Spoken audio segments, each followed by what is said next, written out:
Hello, welcome back to my YouTube channel. කඩෙන් ගන්න ගියොත් ටිකක් ගණන් වැඩි. ඒත් අපිට ගෙදරම ලේසියෙන්ම වියදම අඩුවෙන් හදාගන්න පුළුවන් සැමන් හදන්නයි යන්නේ. කට්ලට් වලට ගෙනාපු ලින්න මාළුවෙක් ඉතුරු වෙලා තිබුණා. ඉතින් මට හිතුණා මේකෙන් සැමන් පොඩ්ඩක් හදාගන්න ඕනි කියලා.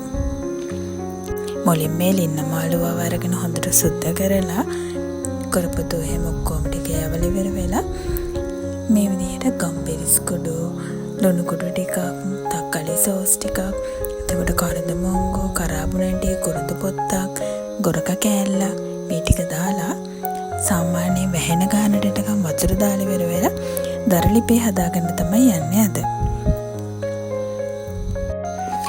තව ඉඟුරු සුදුරෝණු හොඳට තලාගෙන ඒකත් මේකටම දාගන්න ඕනේ.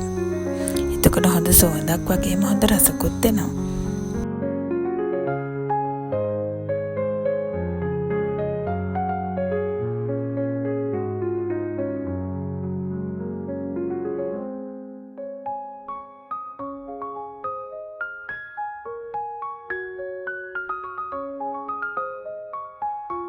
දරලිපේ හදාගනිද්දී මුලින්ම හොඳටම ගින්දර වැඩි කරලා ඊට පස්සේ හිමිහිමීට කාලෙත් එක්ක තැම්බෙන්න අරින්න ඕනේ. විනාඩි 40ක් 45ක් යනකොට හොඳටම හරි ගිහින් තියෙනවා.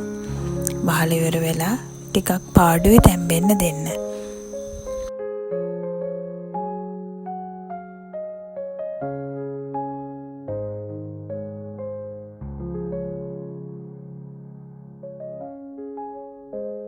මේ පේනව නේද?